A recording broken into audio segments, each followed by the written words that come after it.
નમસ્કાર મિત્રો, આજના વિડીયોમાં આજના સમાચારોમાં ગેસ સિલિન્ડર ₹29નો વધારો, આધાર કાર્ડ નવી પોર્ટલ ઘરે બેઠા અપડેટ, ભારતમાં E85 પેટ્રોલ લોન્ચ, જૂના વાહનો બંધ, જીએસઆરટીસી એટલે કે એસટીમાં 8,917 જગ્યા પર ભરતી, આરબીઆઈ રેપો રેટ યથાવત, લોન હપ્તા સસ્તા, ખાદ્ય તેલ સરકારનો મોટો નિર્ણય, પીએમ કિસાન યોજના 23મો હપ્તો, અને છેલ્લે જે છે 2 સિસ્ટમ સક્રિય, કડાકા ભડાકા સાથે વરસાદ વગેરે વિશે વગેરે જેવા સમાચાર જે છે આપણે આજના વિડીયોમાં જોવાના છીએ. તો વિડીયો છેલ્લે સુધી જોવો, અને જો તમે અમારી આ ચેનલ પર નવા હોય તો ચેનલને જરૂરથી સબસ્ક્રાઇબ કરી નાખજો.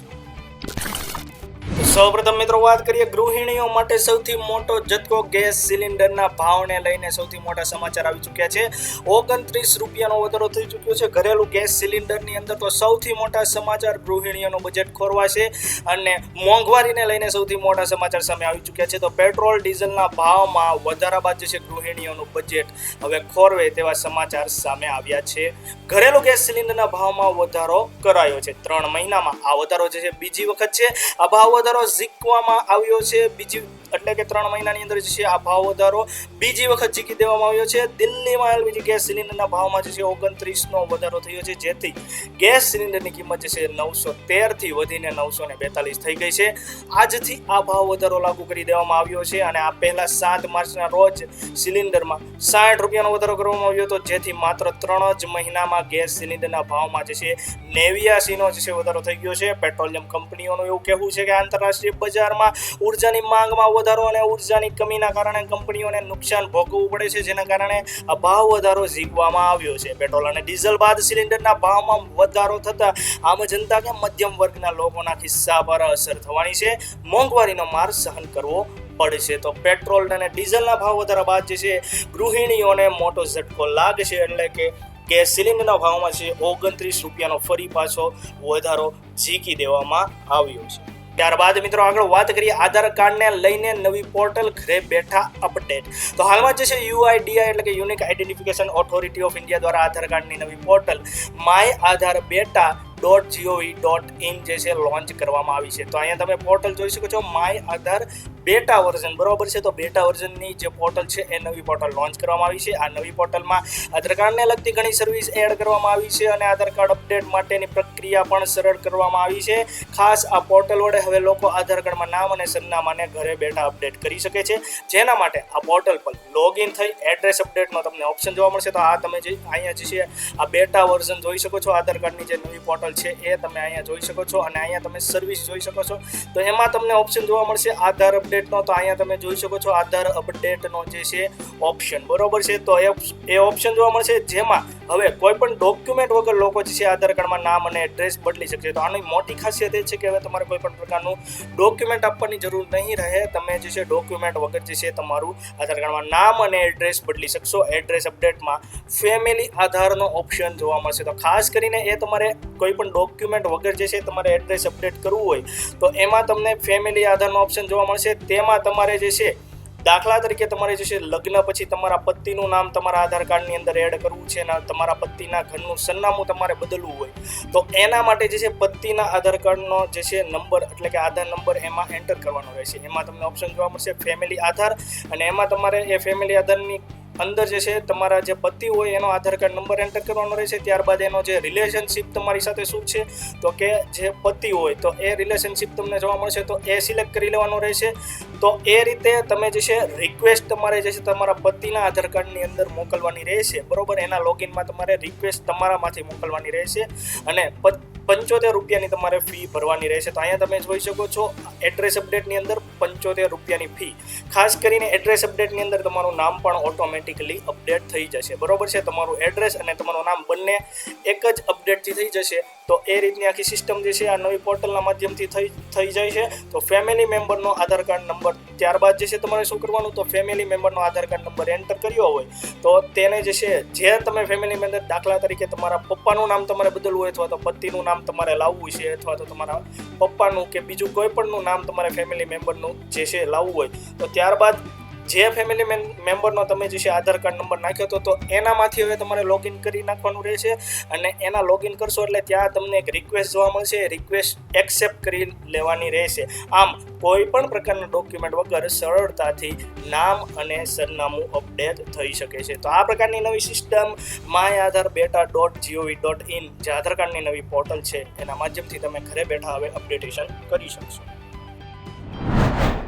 ત્યારબાદ સૌથી મોટા સમાચાર ઈંધણ એટલે કે પેટ્રોલ અને ડીઝલની અંદર જે છે સૌથી મોટી અપડેટેશન કરવામાં આવી છે. ભારતમાં E85 બરોબર E85 પેટ્રોલ લોન્ચ કરી દેવામાં આવ્યું છે. એટલે કે પેટ્રોલ અને ડીઝલ ખાસ કરીને બંને જે છે લોન્ચ કરી દેવામાં આવ્યા છે. તો આનાથી સૌથી મોટો સવાલ લોકોને એ છે કે શું જૂના વાહનોની અંદર આ જે છે પેટ્રોલ ચાલશે, એટલે કે આ ઈંધણ જે છે ચાલશે કે નહીં, શું જૂના વાહનો બંધ થઈ જશે? તો એના વિશે મિત્રો વાત કરીએ તો ભારતમાં ઉર્જા ક્ષેત્રમાં એક નવી શરૂઆત તરીકે E85 ઈંધણ લોન્ચ કરવામાં આવ્યું છે. આ જાહેરાત બાદ સામાન્ય લોકોમાં ઘણા પ્રશ્નો ઊભા થયા છે. શું હવે E20 પેટ્રોલ એટલે કે E20 પેટ્રોલથી ચાલતી કારો અને બાઇક બંધ થઈ જશે કે પછી જૂના વાહનો ઉપયોગમાં નહીં રહે? આ સમગ્ર ગેરસમજ દૂર કરવા કેન્દ્રીય મંત્રી હરદીપસિંહ પુરી, કેન્દ્રીય પેટ્રોલિયમ મંત્રી જે હરદીપસિંહ પુરી છે એને સ્પષ્ટતા કરી છે. તેમણે પોતાના સોશિયલ મીડિયા પ્લેટફોર્મ એક્સ પર એક વિડીયો જાહેર કરી જણાવ્યું કે E85 ઈંધણ આવવાથી કોઈ પણ રીતે જે છે E20 અથવા તો સામાન્ય પેટ્રોલથી ચાલતા વાહનો પર કોઈ પણ પ્રકારની અસર પડશે નહીં. તેમણે ભારપૂર્વક કહ્યું કે લોકોની ચિંતા સંપૂર્ણપણે બિનજરૂરી છે અને કોઈ પણ વાહન બંધ થવાનું નથી. મંત્રીએ સમજાવ્યું કે E20 અને E85 બંને અલગ અલગ પ્રકારના ઈંધણ અને બંને અલગ અલગ ટેકનોલોજી આધારિત વાહનો માટે બનાવવામાં આવ્યા છે. E20 ઈંધણ એવા વાહનો માટે છે જે E20 અનુકૂળ ટેકનોલોજી સાથે બનાવવામાં આવ્યા છે, જ્યારે E85 ઈંધણ ખાસ કરીને ફ્લેક્સ ફ્યુઅલ વાહનો માટે છે. એટલે કે બંને ઈંધણ એકબીજાને બદલે ઉપયોગમાં લઈ શકાય તેવું નથી. તેમના ઉપયોગનો વિસ્તાર પણ અલગ છે. ફ્લેક્સ ફ્યુઅલ વાહનો અંગે માહિતી આપતા મંત્રીએ જણાવ્યું છે કે આવા વાહનો ખાસ એન્જિન ટેકનોલોજી સાથે તૈયાર કરવામાં આવે છે જે E20થી લઈને E100 સુધીના વિવિધ ઇથેનોલ પેટ્રોલ મિશ્રણ પર ચલાવી શકાય છે. આ ટેકનોલોજીનો મુખ્ય હેતુ એ છે કે ઈંધણના વિવિધ વિકલ્પનો ઉપયોગ કરી શકાય અને પર્યાવરણ પર થતો પ્રદૂષણનો ભાવ ઘટાડવામાં આવે. તો આ પેટ્રોલ જે છે સામાન્ય પેટ્રોલ જે E20 છે એના કરતાં પણ સસ્તું, એટલે કે લગભગ તમને 80 રૂપિયા આજુબાજુમાં આ પેટ્રોલ મળી રહે છે. પરંતુ એમાં તમારે ખાસ પ્રકારના જે એન્જિનની ડિઝાઇનવાળું એટલે કે E85નું જે ડિઝાઇનવાળું જે તમારે વાહન આવે એ જ લેવું પડે અને એમાં જ આ પેટ્રોલનો તમે ઉપયોગ કરી શકો છો. ત્યારબાદ મિત્રો ભરતીને લઈને ગુજરાતની અંદર સૌથી મોટી અપડેટ GSRTC એટલે કે ST ની અંદર જે છે 8,917 જગ્યા પર ભરતી ફાઇનલી જે છે બહાર પાડી દેવામાં આવી છે. તો ગુજરાત રાજ્ય માર્ગ વાહન વ્યવહાર નિગમ એટલે કે GSRTC દ્વારા મોટી ભરતીની જાહેરાત કરવામાં આવી છે. નિગમ દ્વારા કુલ 8,917 જગ્યાઓ પર બરોબર છે, ટોટલ જે છે 8,917 જગ્યાઓ માટે ભરતી પ્રક્રિયા હાથ ધરવામાં આવી છે, જેમાં ડ્રાઈવર અને કંડક્ટર બંને પદોનો સમાવેશ થાય છે. ભરતી માટે ઓનલાઈન અરજી જે છે 6/6/2026થી શરૂ થઈ ગઈ છે અને ઉમેદવારો 5 જુલાઈ સુધી જે છે અરજી કરી શકશે. જાહેર કરાયેલી ભરતી મુજબ કંડક્ટરની જે છે 4318 અને ડ્રાઈવરની જે છે 4599 જગ્યાઓ ભરવામાં આવશે. નિયુક્ત થનાર ઉમેદવારને શરૂઆતના 5 વર્ષ માટે દર મહિને જે છે 26,000 ફિક્સ વેતન આપવામાં આવશે. ત્યારબાદ સરકારના નિયમો મુજબ અન્ય લાભો અને પગાર ધોરણ લાગુ થશે. કંડક્ટર પદ માટે ઉમેદવારે ધોરણ 12 પાસ કરેલું હોવું જરૂરી છે. ઉપરાંત માન્ય કંડક્ટર લાયસન્સ અને બેઝ ધરાવતા હોવા જોઈએ. ઉમેદવારની ઉંમર 18 થી 35 વર્ષની વચ્ચે હોવી જોઈએ. અનામત વર્ગના ઉમેદવારોને નિયમ મુજબ વય મર્યાદામાં છૂટછાટ મળશે, જ્યારે ડ્રાઈવર પદ માટે જે છે પણ ધોરણ 12 પાસ હોવું આવશ્યક છે. ઉપરાંત હેવી વાહન ચલાવવાનું માન્ય લાયસન્સ અને જરૂરી અનુભવ હોવો જોઈએ. પુરુષ ઉમેદવાર માટે ઓછામાં ઓછી 162 સેન્ટીમીટર અને મહિલા ઉમેદવાર માટે 158 સેન્ટીમીટરની ઊંચાઈ નક્કી કરવામાં આવી છે. અનુસૂચિત જાતિના અને જનજાતિના ઉમેદવાર માટે ઊંચાઈમાં ખાસ છૂટછાટ આપવામાં આવી છે. તો સૌથી મોટી ગુજરાતની અંદર અત્યારે ભરતીની અપડેટ GSRTCને લઈને તો છે. વિદ્યાર્થીઓ અથવા તો જે લોકો આની અંદર ઈચ્છિત હોય એ લોકો જે છે ઓજસની અંદર જઈને જે છે ફોર્મ ભરી શકે છે. હાલમાં જે છે આના વિશેના ફોર્મ જે છે શરૂ થઈ ગયા છે, એટલે કે GSRTCના કંડક્ટર અને ડ્રાઈવરના ફોર્મ શરૂ થઈ ચૂક્યા છે. ત્યારબાદ મિત્રો વાત કરીએ તો RBIને લઈને રેપો રેટ યથાવત, લોન હપ્તા સસ્તા. RBI એટલે કે રિઝર્વ બેંક ઓફ ઇન્ડિયા દ્વારા નવા નાણાકીય વર્ષની બીજી MPC મીટિંગ યોજવામાં આવી હતી, જેમાં RBI દ્વારા રેપો રેટમાં કોઈ પણ ફેરફાર કરવામાં આવ્યો નથી, જેથી લોન કે હપ્તા સસ્તા તો નહીં થાય, પરંતુ લોકો માટે મોટી રાહતના સમાચાર એ છે કે મોંઘવારી વધવા છતાં પણ રેપો રેટમાં કોઈ પણ પ્રકારનો ફેરફાર કરવામાં આવ્યો નથી આરબીઆઈ દ્વારા, બરોબર છે. એટલે કે રેપો રેટ વધારવામાં આવ્યો નથી. એ સૌથી મોટી રાહત છે લોકો માટે. આ રેપો રેટમાં કોઈ પણ ફેરફાર ન થતાં લોન કે હપ્તા મોંઘા નહીં થાય, બરોબર. એ સૌથી મોટી રાહત. રેપો રેટ કે જે 5.25 પર હતો તેને યથાવત રાખવામાં આવ્યો છે, બરોબર. તો 5.25 પર જે રેપો રેટ હતો એને યથાવત રાખવામાં આવ્યો છે. આ મિટિંગમાં માત્ર રેપો રેટ પર જ નહીં પરંતુ બીજા પણ મોટા નિર્ણયો લેવામાં આવ્યા છે. આરબીઆઈના ગવર્નર સંજય મલ્હોત્રાના જણાવ્યા મુજબ જે છે 2026-27માં દેશમાં મોંઘવારી વધવાની આશંકા વ્યક્ત કરવામાં આવી છે. જીડીપી ગ્રોથ જે છે 6.9% ઘટીને 6.6% થવાની પણ શક્યતા વ્યક્ત કરવામાં આવી છે. જીડીપી ગ્રોથમાં આ ઘટાડાનું અનુમાન યુદ્ધની સ્થિતિના કારણે દેશમાં સપ્લાય ચેનમાં મુશ્કેલીના કારણે જે છે આ જીડીપી ઘટવાનું અનુમાન લગાવવામાં આવ્યું છે આરબીઆઈ દ્વારા. વૈશ્વિક તણાવના કારણે પણ જે છે ફ્યુલ અને એનર્જીની વધતી કિંમતોના કારણે બજાર અને આમ જનતાના ખિસ્સા પર અસર પડી શકે છે. તો એ પણ જે છે મોટો જે છે અપડેટ આ જે છે મિટિંગની અંદરથી આપવામાં આવી છે કે જે એનર્જી અને જે ફ્યુલની જે કિંમતો વધી છે તો એના કારણે પણ જનતા એટલે કે લોકોના ખિસ્સા પર અને બજાર પર પણ અસર જોવા મળી શકે છે. આવનાર સમયમાં દેશમાં મોંઘવારીમાં હજુ પણ વધારો થઈ શકે છે. ત્યારબાદ એવું પણ જે છે કહેવામાં આવ્યું હતું આ મિટિંગની અંદર કે અલ નીનોની અસર અને નબળા ચોમાસાને લઈને પણ ગવર્નર દ્વારા જે આપણા સંજય મલ્હોત્રા છે તેના દ્વારા એવી પણ ચિંતા વ્યક્ત કરવામાં આવી હતી કે આનાથી ખેડૂતોની આવક અને ઉપજ પર પણ અસર પડશે. તો ચોમાસું નબળું જવાને અને અલ નીનોની અસર હાલમાં તમે જોઈ હશે તો એના કારણે પણ ચિંતા વ્યક્ત કરવામાં આવી છે આરબીઆઈ ગવર્નર દ્વારા. ત્યારબાદ મિત્રો આગળ વાત કરીએ તો ખાદ્ય તેલને લઈને સરકારનો સૌથી મોટો નિર્ણય. કેન્દ્ર સરકારના ગ્રાહક બાબતોના મંત્રાલય એટલે કે department of consumer affair DOCA દ્વારા ખાદ્ય તેલના પેકિંગ સંબંધિત નિયમોમાં મહત્વપૂર્ણ ફેરફાર કરવામાં આવ્યા છે. સરકારે સ્ટાન્ડર્ડ પેક સાઇઝ એડવાઇઝરી ફરીથી લાગુ કરીને બજારમાં વેચાતા તમામ ખાદ્ય તેલ ઉત્પાદકો, પેકર્સ અને આયાતકારોને જે છે એક સરખા પેક સાઇઝમાં ઉત્પાદન અને વેચાણ કરવાની સ્પષ્ટ સૂચના આપવામાં આવી છે.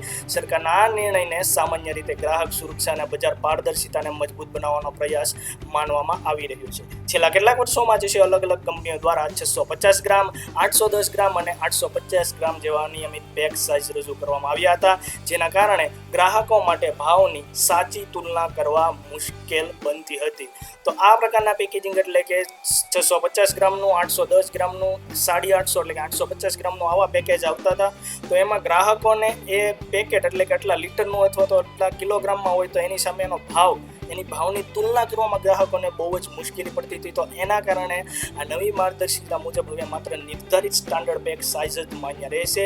એમાં લિક્વિડ ફોર્મની મિત્રો વાત કરીએ એટલે કે લીટરની અંદર મિત્રો વાત કરીએ તો 200 મિલીનું એટલે કે 200 ml, 500 ml, 1 litre, 2 litre, 3 litre, 4 litre, 5 litre, 15 litre અને 20 લીટર આ રીતના લીટરની અંદર ફોર્મ આવશે. ત્યારબાદ વજનની અંદર મિત્રો વાત કરીએ તો ગ્રામ અને કિલોગ્રામમાં તો 200 ગ્રામ, 500 ગ્રામ, 1 kilo, 2 kilo, 3 kilo, 4 kilo, 5 kilo, 15 kilo અને 20 કિલો સુધીનું પેકેજિંગ આવશે. તો આ રીતની પેકેજિંગની સ્ટાન્ડર્ડ જે છે સરકાર દ્વારા નક્કી કરી દેવામાં આવ્યું છે.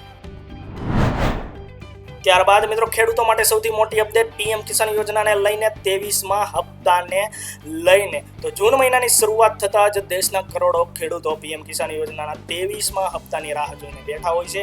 તેવામાં ખેડૂતોના 23મા હપ્તાની તારીખને લઈને ચર્ચા થઈ રહી છે. હાલમાં સરકાર તરફથી કોઈ પણ જે છે ઓફિશિયલ જાહેરાત કરવામાં આવી નથી, પરંતુ રેકોર્ડ મુજબ, જૂના રેકોર્ડ મુજબ જે છે હપ્તો જુલાઈ કે ઓગસ્ટ મહિનામાં જે છે જારી થઈ શકે છે. આ યોજના અંતર્ગત જે છે હપ્તો દર 4 મહિને મળતો હોય છે. તો 22મો હપ્તો માર્ચ મહિનામાં જમા થયેલો હતો, માટે આવનાર હપ્તો જે છે ઓગસ્ટ મહિનાના શરૂઆતમાં, ખાસ કરીને જે આવનાર હપ્તો જે છે એ મોસ્ટ ઓફલી જે છે ઓગસ્ટ મહિનાની અંદર તમને મળવાની 100% સંભાવના છે, બરોબર. એના પણ શરૂઆતના અઠવાડિયામાં તમને મળવાની શક્યતા વધારે છે. હાલમાં પીએમ કિસાન યોજનાના ઓફિશિયલ એક્સ એકાઉન્ટમાં એની જે પોસ્ટ મુજબ જે છે ખેડૂતોને KYC કે કોઈ પણ બાકી વેરિફિકેશન પૂર્ણ કરવાની અપીલ કરવામાં આવી છે. તો અહીંયા તમે જોઈ શકો છો એમ્પાવરિંગ અન્નદાતાસ. તો અહીંયા જોઈ શકો છો બાયોમેટ્રિક બેઝડ KYC એ તમે કોમન સર્વિસ સેન્ટર અથવા તો સ્ટેટ સર્વિસ સેન્ટર પરથી ફેસ ઓથેન્ટિકેશન યુઝિંગ પીએમ કિસાન મોબાઈલ એપ, તો એના દ્વારા પણ તમે KYC કરી શકો છો. તો આ પ્રકારની કંઈક પોસ્ટ કરવામાં આવી છે, જેથી કરીને આવનારો હપ્તો જે છે એ જ્યારે રિલીઝ કરવામાં આવે તો ખેડૂતોના ખાતામાં ડાયરેક્ટલી જમા થઈ જાય. અને ત્યારબાદ મિત્રો વાત કરીએ વરસાદને લઈને આગાહી. બે સિસ્ટમ સક્રિય, કડાકા ભડાકા સાથે વરસાદ. ગુજરાતમાં આગામી કેટલાક દિવસો સુધી વાતાવરણમાં મોટો ફેરફાર જોવા મળી શકે છે. રાજ્યના અનેક જિલ્લાઓમાં વરસાદી માહોલ જામવાની શક્યતા છે. હવામાન વિભાગે 10 જૂન સુધી વરસાદની આગાહી વ્યક્ત કરી છે. રાજ્ય પર 2 સાયક્લોનિક સર્ક્યુલેશન અને ઉત્તરી પાકિસ્તાન નજીક સક્રિય વેસ્ટર્ન ડિસ્ટર્બન્સની અસર જોવા મળી છે. હવામાન વિભાગની આગાહી મુજબ સૌરાષ્ટ્ર, ઉત્તર અને મધ્ય ગુજરાત તેમજ દક્ષિણ ગુજરાતના અનેક જિલ્લાઓમાં હળવાથી મધ્યમ વરસાદની જે છે આગાહી છે, એટલે કે વરસાદ વરસી શકે છે. રાજકોટ, સુરેન્દ્રનગર, બોટાદ અને અમરેલી જિલ્લામાં વરસાદી ઝાપટા પડવાની શક્યતા વ્યક્ત કરવામાં આવી છે. વરસાદ સાથે કેટલાક વિસ્તારોમાં 40 થી 50 કિલોમીટર પ્રતિ કલાકની ઝડપે પવન ફૂંકાઈ શકે છે, જેથી લોકોને સાવચેત રહેવાની પણ સલાહ આપવામાં આવી છે.